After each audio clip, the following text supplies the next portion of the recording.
बिस्मिल्लाहिर्रहमानिर्रहीम। अस्सलाम वालेकुम नाज़रीन इकराम, मैं हूं मखदूम शहाबुद्दीन और आप देख रहे हैं मेरा फेसबुक और यूट्यूब चैनल। उम्मीद करता हूं आप सब लोग बखैर वाफियत होंगे और जहां भी होंगे अपने अहले खाना समेत खुश भी होंगे और महफूज भी। नाज़रीन इकराम, बरोज़ जुम्मा सुप्रीम कोर्ट ऑफ पाकिस्तान में झाड़ू फिर गया है।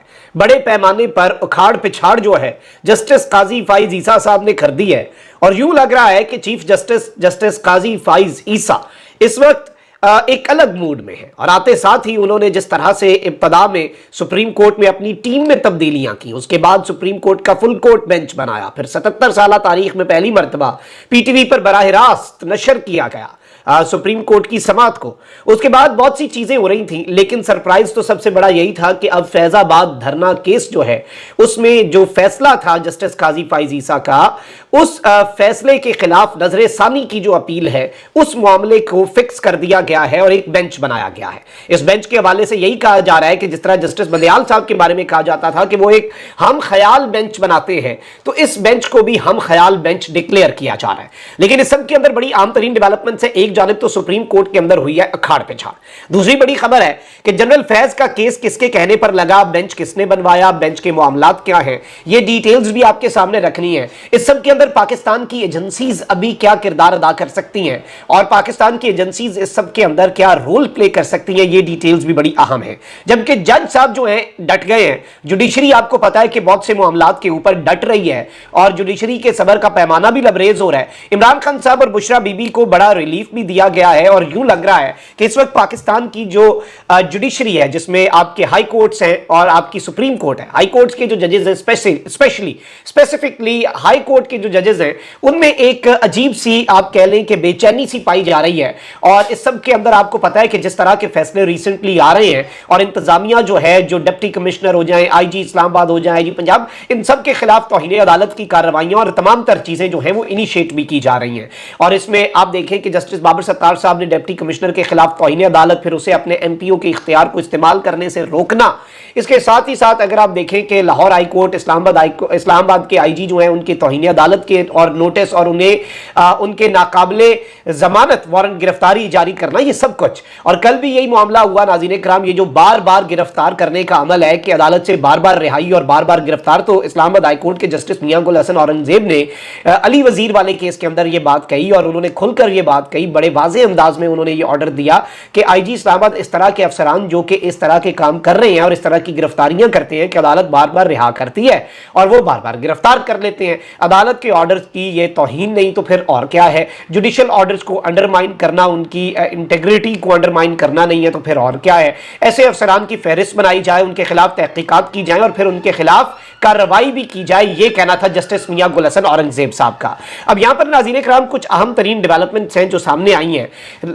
हाई कोर्ट जो है उसने अवामी मुस्लिम लीग के सरबराह शेख रशीद को हिरासत में लिए जाने से मुतल्लिक पुलिस की जो रिपोर्ट है उसे गैर तसल्ली बख्श भी करार दे दिया है। Lahore high court Rawalpindi bench में शेख रशीद की हिरासत के खिलाफ दरखास्त पर समाअत हुई, जिस दौरान रावलपिंडी पुलिस ने साबिक वजीर को हिरासत में लिए जाने से मुतल्लिक रिपोर्ट अदालत में जमा करवाई।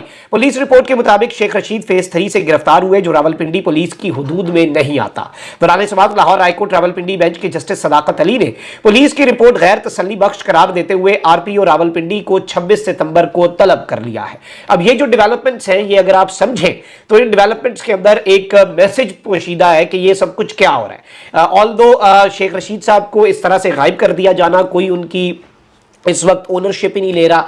अच्छा, कल एक सहाफ़ी है खालिद जमील साहब और उन्हें अरेस्ट कर लिया गया कुछ ट्वीट्स के ऊपर। घर में उनके लोगों ने धावा बोल दिया और चंद ट्वीट्स के ऊपर उन्हें FIA साइबर क्राइम विंग उठाकर ले गया। फिर उनकी तस्दीक करने के लिए उनके हाथ में एक कागज़ पकड़ाकर उनकी तस्वीर जो है वो जारी की गई। ये तस्वीर कैसे आई, इसकी कोई तहकीकात नहीं करेगा। आज अदालत गए और अदालत के अंदर वकील ने कहा कि भाई जस्टिस अतर मिनल्ला जब इस्लामाबाद हाईकोर्ट के चीफ जस्टिस थे, उनके कहने पर FIA ने SOPs मुरतब किए थे कि गिरफ्तारियां करनी कैसे हैं। उन बनाए गए अदालती अहकामात पर बनाए गए SOPs की धज्जियां उड़ाकर खालिद जमील साहब को अरेस्ट किया गया है। इन्हें फौरी केस से डिस्चार्ज किया जाए, 2 दिन का उनका जिस्मानी रिमांड दे दिया गया है। मतलब ये भी तो चीजें हैं। अच्छा, वहीं दूसरी जानिब सुप्रीम कोर्ट ऑफ पाकिस्तान के अगर मामलात देखे जाए, मैं इमरान खान साहब वाले मामले पर आता हूं। इमरान खान साहब को क्या रिलीफ मिला और 3 बड़े फैसले जो हैं वो जस्टिस बाबर सत्तार साहब, जो कि ऑलरेडी आपको पता है कि डट चुके हैं, और जस्टिस बाबर सत्तार जो है वो बहुत जो आइन शिकनी कर रहे हैं, रूल ऑफ लॉ जो है उसके के खिलाफ जा रहे हैं उनके लिए एक डरावना ख्वाब बन चुके हैं। उन्होंने 3 आज मुख्तलिफ केसेस का मैंने आपके सामने हवाल रखना है, आपके सामने चीजें वाज़ेह हो जाएंगी। पहले बात कर लेते हैं सुप्रीम कोर्ट की। सुप्रीम कोर्ट के एडिशनल रजिस्ट्रार आमिर सलीम राना की खिदमात लाहौर हाई कोर्ट को वापस भेज दी गई हैं। सुप्रीम कोर्ट में अफसरान की खिदमात मुतल्लिका अदालतों को वापसी से मुतल्लिक चीफ जस्टिस काजी फाइज ईसा की मंजूरी से रजिस्ट्रार ने नोटिफिकेशन जारी कर दी। आते साथ इन्होंने अपने रजिस्ट्रार साहब को बदला, एक खातून जो है वो पहली मरतबा सुप्रीम कोर्ट की रजिस्ट्रार लगी। इसके साथ ही साथ जो secretary to the chief justice हैं वो नए आए। इसके साथ जो चीफ ऑफ द स्टाफ हैं चीफ जस्टिस ऑफ पाकिस्तान के उन्हें बदला गया। मजीद तब्दीलियां हो रही हैं। Supreme court additional registrar Aamir Saleem Rana और डिप्टी रजिस्ट्रार मोहम्मद अवैस की खिदमात लाहौर हाई कोर्ट को वापस भेज दी है। डिप्टी रजिस्ट्रार मोहम्मद मुनव्वर अली की खिदमात सिंध हाई कोर्ट को, जबकि सीनियर ऑडिटर मोहम्मद अकरम की खिदमात ऑडिटर जनरल पाकिस्तान को वापस भेज दी गई हैं। चारों अफसरान डेपुटेशन पर सुप्रीम कोर्ट में तैनात किए गए थे और अब इसमें इम्कान यह है कि या तो मुख्तलिफ और बंदे मंगवाए जाएंगे, जैसे रजिस्ट्रार साहिबा को लाहौर हाई कोर्ट से मंगवा लिया गया डेपुटेशन पर, या फिर सुप्रीम कोर्ट के अंदर से भी इन ओहदों के ऊपर लोगों को लगाया जा सकता है। अब ये एक जाहिर बात है, बड़ी चीज है और बड़ी डेवलपमेंट है, और ये एक क्लियर इशारा भी है, एक इंडिकेटर भी है कि जस्टिस काजी फाइज ईसा साहब जो है वो किस मूड में इस वक्त नजर आ रहे हैं, और वो इस वक्त मुकम्मल तौर पे he wants to be in control, और वो सारी चीजें अपने हिसाब से, जैसे एक क्रिकेट में कैप्टन आता है टीम का तो वो देखता है, फील्डिंग शील्डिंग लगाता है, उसके बाद वो अपनी स्ट्रैटेजी बनाता है, फिर वो खेलता है। जस्टिस काजी फाइज ईसा चूंकि अब एक इंतहाई अहम केस की समाअत करने जा रहे हैं, और वो अहम केस कौन सा है नाज़रीन इकराम? वो अहम केस है फैजाबाद धरना केस, जो कि है जिसमें कार्रवाई का कहा गया, और जस्टिस काजी फाइज ईसा साहब तो उस बेंच का हिस्सा थे, 2 रुकनी बेंच था जिसने ये फैसला दिया था। दूसरे जज साहब जो कि उस बेंच का हिस्सा थे वो रिटायर हो चुके हैं। अब इस सब के अंदर 4 साल हो चुके हैं, और इसमें एक इंटरेस्टिंग चीज यह है कि काजी साहब ने आते साथ ये केस जो है लगा दिया है, और इसमें यह भी बात हो रही है कि इसमें बाकी जो जज साहब हैं 2 काजी साहब के अलावा 3 रुकनी बेंच में, वो हम ख्याल जजेस हैं। लेकिन काजी साहब ने एक बात वाजे कर दिया है कि he is not ready to forget and he is not ready to forgive, यानी वो तमाम तर मामलात जिनके हवाले से, और ये काजी साहब का पहला दिन था जब मैंने ये बात की थी कि वो फॉरगिव भी कर दे but he will not forget. उन्होंने जब अपनी एहलिया को अपने साथ खड़ा किया था तकरीब हलबरदारी में, it was a very clear message for all the people जिन्होंने वो सब कुछ किया और जो कुछ हुआ। अब यहाँ पर काजी साहब जो हैं उनके हवाले से मैं आपको ये बता दूं कि ये जो नजर सानी की दरखास्तें हैं, ये इंटेलिजेंस एजेंसियों के उसमें किरदार की बात थी, आईएसआई की बात थी, आईएसआई के डीजीसी थे फैज हमीद साहब, उनकी बात थी।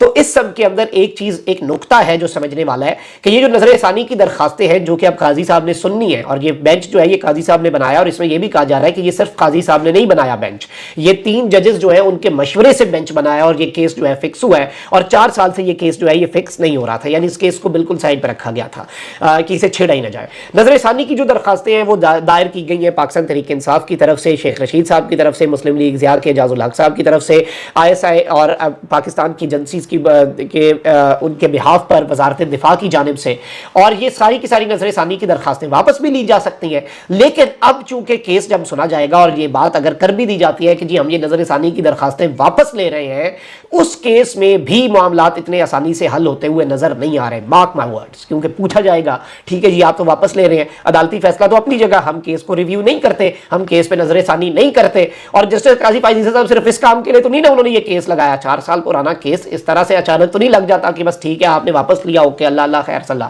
इसमें यह जरूर पूछा जाएगा कि उस पर अमल दरामद हुआ कि नहीं। अमल दरामद जो है कि हमारा जो फैसला है उस पर क्या अमल दरामद किया आपने 4 साल में, चले फिर ये रिपोर्ट लेके आए। अगर आपको ये नजर सानी की अपील आप वापस ले भी रहे हैं तो इस तरह से आप कह सकते हैं कि दोनों तरफ से जो फैज हमीद साहब, या फिर ऑब्वियसली उस टाइम पे तो इदारे के ऊपर बात हो रही थी, it was not general Faiz Hamid, it was the institution, it was the agency. तो जाहिर बात है वो एक तरह से दोनों सूरतों में उनके लिए जस्टिस काजी फाइज ईसा साहब आगे खड़े हुए नजर आ रहे हैं, इधर से निकलते हैं उधर से निकलते हैं, आगे आते हैं पीछे जाते हैं, दोनों सूरतों में काजी साहब आगे खड़े होंगे।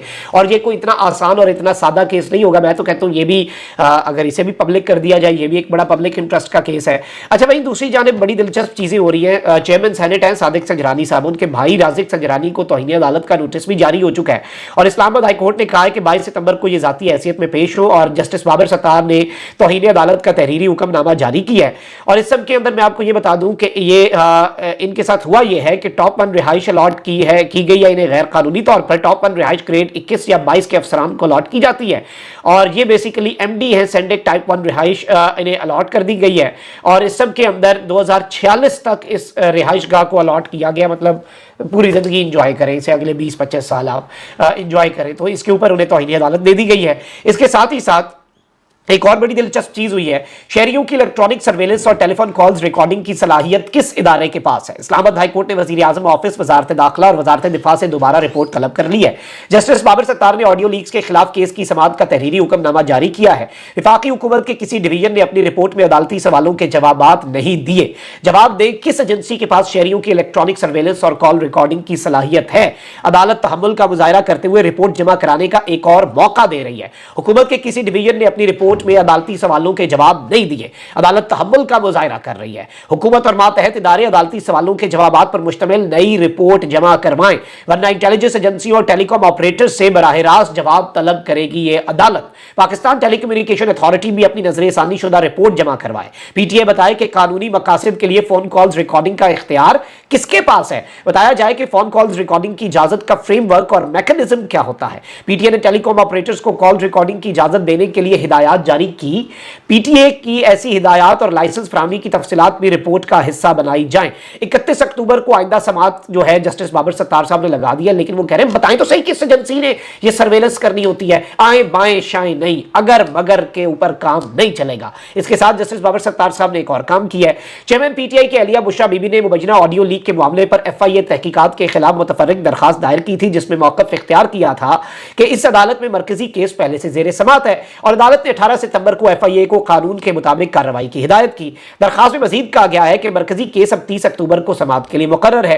केस ज़ेर इल्तवा होने के बावजूद FIA ने 19 सितंबर को तलबी का नोटिस जारी किया। इस्लामाबाद हाई कोर्ट के जस्टिस बाबर सत्तार ने बुशरा बीबी की दरखास्त पर समाअत की, जिस सिलसिले में सरदार लतीफ खोसा चेयरमैन पाकिस्तान तहरीक इंसाफ की अहलिया की जानिब से पेश हुए। अदालत ने दरखास्त पर मुख्तसर समाअत के बाद FIA की तलबी का नोटिस, जो कि बुशरा बीबी को तलब किया गया था FIA की जानिब से ऑडियो लीक से इंक्वायरी में, वो तलबी का नोटिस जस्टिस बाबर सत्तार साहब ने उड़ा के रख दिया है, मुअत्तल करते हुए विफाकी तहकीकाती इदारे यानी कि FIA जो है उससे जवाब तलब कर लिया है। This is a big development और जारी बात है ये सारी चीजें और all eyes on the judiciary. देखते हैं मामला कहां पर जाकर रुकता है। कमेंट सेक्शन में राय का इजहार जरूर करें। अपना बहुत ख्याल रखें। अल्लाह निगहबान पाकिस्तान।